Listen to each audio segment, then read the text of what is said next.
Bharatiya Janata party के प्रवक्ता, जैसे कल मैंने इसी विषय पे चर्चा की थी, आपने शायद देखा हो। उसमें मैंने ये बात कही, मैं कल कांग्रेस के एक प्रवक्ता हमारे चर्चा में आए थे और मैंने ये बात सोची कि मैं कंगना के प्रवक्ता को कहां से लाऊं, तो क्या बीजेपी के प्रवक्ता को बुलाऊं? फिर जानबूझकर बीजेपी का प्रवक्ता मैंने नहीं बुलाया, क्योंकि कंगना भारतीय जनता पार्टी तो है नहीं।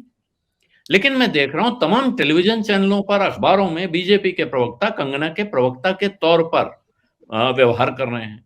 ऐसे में कंगना एक लूज कैनन है, ये माना जाए, या कंगना किसी बड़े डिजाइन का हिस्सा है, और जैसा अभी कहा कि वो माइक टेस्टिंग या लिटमस टेस्ट है, जिसे वाटर टेस्टिंग कहते हैं, कि इस तरह की फुलझड़ियां छोड़ते रहो, जब चल पड़े तो मान लो हाँ भाई हो गई आतिशबाजी। देखिए आलोक जी, पहली बात तो इस पूरी डिबेट को बहुत ही दूसरे संदर्भों में समझने की जरूरत है। पहली बात तो मैं कह दूं कि मैं सतीश जी के इस राय से बिल्कुल सहमत नहीं हूं कि कंगना रनावत के खिलाफ किसी तरीके की कोई कार्रवाई होनी चाहिए या उन्होंने कोई राष्ट्र विरोधी या देश विरोधी बातें की हैं। हम अगर लोकतंत्र हैं तो लोकतंत्र के अंदर हर व्यक्ति को अपनी सीमा के अंदर रहते हुए अपनी बात कहने का पूरा अधिकार है। हम उस राय से सहमत हों या असहमत हों, यह हमारा लोकतांत्रिक अधिकार है। लेकिन अगर हम ये कहेंगे कि उनके खिलाफ कार्रवाई होनी चाहिए तो हम भी उन्हीं दक्षिणपंथियों की जमात में शामिल हो जाएंगे जो रोज सुबह शाम दूसरों को देशद्रोही, गद्दार और कानून की धमकी देकर मुंह बंद कराने की कोशिश करते हैं। दूसरी बात, भारत की आजादी को लेकर कोई ऐसा नहीं कि पहली बार कंगना रनावत ने इस तरीके का बयान दिया है। जब देश की आजादी की लड़ाई चल रही थी उस वक्त भी अगर आप ध्यान से देखें तो इवन कम्युनिस्ट पार्टियों के अंदर दो तरीके की धाराएं थी। एक धारा वो कहती थी कि यह आजादी अधूरी है क्योंकि यह आजादी अंग्रेजों से निकलकर भारत के जो बुर्जुआ वर्ग है उनके पास चली जाएगी। इसी तरीके से बाबा साहब अंबेडकर भी इस आजादी को एक तरीके से अधूरी मानते थे। वो भी कहते थे कि भाई हमको, दलितों को क्या मिलेगा, पिछड़ों को क्या मिलेगा, एक बार फिर यहां से ब्राह्मणों का शासन हो जाएगा। तो इस तरीके की बातें भारत की आजादी को लेकर हुआ करती थी। तो मुझे लगता है कि अब इस संदर्भ में अपनी बात को रखना चाहता हूं। मेरा अपना मानना यह है कि यह दक्षिण पंथ की तरफ से भारत की जो आजादी की लड़ाई है उसको एक तरीके से खारिज करने की कोशिश है। कंगना रनावत उसकी महज एक प्रतीक है, या उनको आप एक तरीके से प्रतिनिधित्व के तौर पर देख सकती हैं। ये ज्यादा फर्क नहीं पड़ता कि पढ़ी लिखी ना, वो मैटर नहीं करता, क्योंकि जो बात वो कह रही हैं उस बात पर वो अडिग हैं और दक्षिण पंथ का पूरा तबका उनके साथ खड़ा हुआ है। तो क्यों खड़ा हुआ है और क्यों ये कोशिश है, हमें इसको समझने की जरूरत है। पहली बात, आजादी की लड़ाई में आरएसएस और दक्षिण पंथ का कोई योगदान नहीं। जब मैं कहता हूं कोई योगदान नहीं है तो ये बात मैं डंके की चोट पर कहता हूं, और मैं चाहूंगा कि आरएसएस का कोई आदमी आकर मेरी इस बात को कंटेस्ट करे। सिर्फ हेडगेवार थे जो मूलतः कांग्रेस पार्टी में थे, उसके बाद कांग्रेस पार्टी से मोह भंग होता है, 1925 में आरएसएस का गठन करते हैं, 1930 में जब गांधी का सत्याग्रह होता है तब वो आरएसएस छोड़कर वो सत्याग्रह में शामिल होते हो, जेल जाते। इसके अलावा आरएसएस का कोई नेता कभी भी जेल नहीं गया आजादी की लड़ाई में, गोलवलकर भी नहीं गए। दूसरी बात, जब देश, बल्कि आजादी की लड़ाई के दौरान अगर आप सावरकर का रोल देखें, अगर आप आरएसएस का रोल देखें, अगर आप गोलवलकर का रोल देखें, अगर आप श्यामा प्रसाद मुखर्जी का रोल देखें, तो आपको बिल्कुल स्पष्ट हो जाएगा कि ये लोग या तो न्यूट्रल थे या अंग्रेजों या भारत की आजादी के खिलाफ काम कर रहे थे। सावरकर ने पूरे समय तक जिस हिंदू महासभा के साथ खड़े थे, उसने पाकिस्तान रेजोल्यूशन पास होने के बाद 3 राज्यों में, सिंध में, इसके अलावा बलूचिस्तान में और बंगाल में, जिन्ना की पार्टी के साथ मिलकर सरकार बनाई थी। इतना ही नहीं, श्यामा प्रसाद मुखर्जी बंगाल में जब जिस जिन्ना की पार्टी के साथ में वो वित्त मंत्री थे, उन्होंने क्विट इंडिया मूवमेंट को कुचलने के लिए अंग्रेज गवर्नर को चिट्ठी लिखी तो कहा था कि किसी भी हालत में इस आंदोलन को कामयाब नहीं होने देना चाहिए। ये श्यामा प्रसाद मुखर्जी थे जो अपने आप को बाद में भारतीय जनता पार्टी के लोगों को देशभक्त मानते हैं।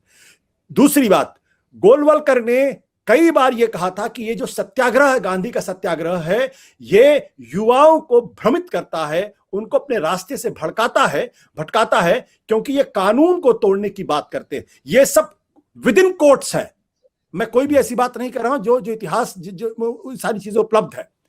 यहां तक कि वो ये भी कहते हैं कि आजादी के लड़ाई में जो लोग शहीद हुए वो आदर्श नहीं हो सकते हैं। इसलिए नहीं आदर्श हो सकते क्योंकि आदर्श वही हो सकता है जो दरअसल अपने अभीष्ट को पूरा करता हुआ हो। ये लोग अपने अभीष्ट को पूरा करने में कामयाब नहीं हुए, इसका मतलब इनमें कुछ गड़बड़ थी। अब आप सोचिए, इसको अगर आप भगत सिंह की शहादत के साथ जोड़ के देखिए, चंद्रशेखर आजाद की शहादत के साथ अगर आप जोड़कर देखिए, तो आपको स्पष्ट तस्वीर हो जाएगी कि गोलवलकर शहादत, जो भगत सिंह की शहादत थी, उधम सिंह की शहादत थी, जो लाखों करोड़ों भारतीयों की शहादत थी, उनको किस नजर से देख रहे थे। उनको ये महान नहीं मानते थे, उनको आदर्श नहीं मानते थे। उसके बाद जब देश आजाद हो गया, आजाद होने के बाद जब संविधान बना, तो उसके बारे में क्या कहते हैं, ये संविधान तो हम इस संविधान को कैसे कोई हिंदुस्तानी मानेगा, क्योंकि ये विदेशी मूल्यों से बना हुआ है, क्योंकि इसमें भारत की आत्मा नहीं है। उन्होंने भारत के तिरंगे को स्वीकार नहीं किया। उन्होंने कहा तिरंगा अपशकुन होता है और हिंदुस्तान का कोई भी भारतीय कभी भी इस तिरंगे को स्वीकार नहीं करेगा। ये विद इन कोर्ट्स में आपसे कह रहा हूं। उसके बाद जब गांधी जी की हत्या के बाद गोलवलकर गिरफ्तार होते हैं, गिरफ्तार होने के बाद उनको आरएसएस पर प्रतिबंध लगता है, तो सरदार वल्लभ भाई पटेल उनसे कहते हैं कि आरएसएस पर प्रतिबंध तभी हटेगा जब आप इस देश के संविधान को मानेंगे, जब आप तिरंगे का सम्मान करेंगे और भारत जो जनगण मन है उसका गान करेंगे। ये 3 शर्तें उन्होंने लगाई थी और इन 3 शर्तों को मानने के बाद ही आरएसएस पर से प्रतिबंध हटा था। तो ये उसकी पृष्ठभूमि है। आज की तारीख में ये चूंकि आरएसएस का या दक्षिण पंथियों का कोई योगदान इस लड़ाई में नहीं था, उस लिहाज से देखें तो ये अपने तरीके से इतिहास को लिखना चाहते हैं और दुनिया को बताना चाहते हैं कि दरअसल ये जो जिस गांधी के बारे में आप बात कर रहे हैं, जिस नेहरू के बारे में बातचीत कर रहे हैं, ये तो दरअसल अंग्रेजों के पिट्ठू थे।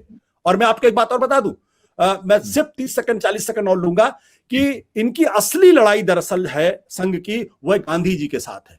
क्योंकि अगर आप सावरकर को पढ़ें, गोलवलकर को पढ़ें, तो इनको यह लगता है कि गांधी जो अहिंसा का पाठ पढ़ा रहे थे, इसी अहिंसा की वजह से जो सम्राट अशोक के समय से चली आ रही है, अहिंसा परमो धर्म, जो हमारा हिंदू धर्म का सबसे स्तंभ है, कीर्ति स्तंभ है, उसको ये कहते हैं कि हमारी सबसे बड़ी कमजोरी थी, जिसकी वजह से विदेशी मुसलमान और क्रिश्चियंस ये हमारे पर इन्होंने कब्जा किया। अगर हम हिंसक होते, अगर हमारे अंदर मस्कुलर पावर होती, तो शायद हम अधीन नहीं होते। तो ये अहिंसा को बहुत बड़ी कमजोरी मानते।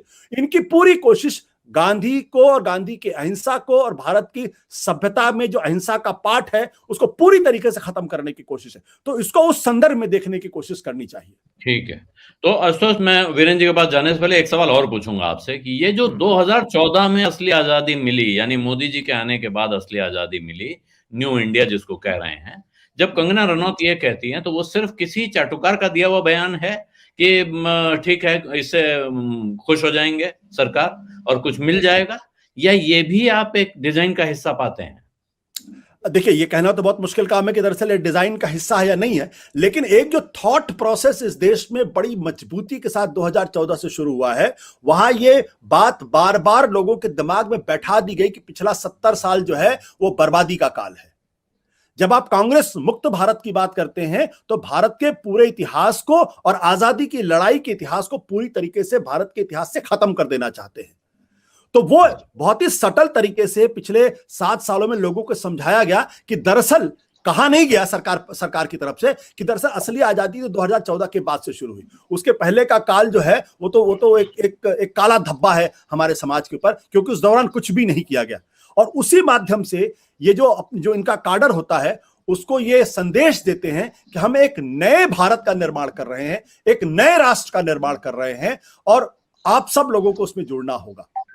तो ये असली चीज है कि जो असली भारत है, जो असली हिंदू धर्म है, उसको पूरी तरीके से किनारे करके हम नई चीजों को स्थापित करें, ये पूरी कोशिश है। सत्य हिंदी का ऐप डाउनलोड करें गूगल प्ले स्टोर पर।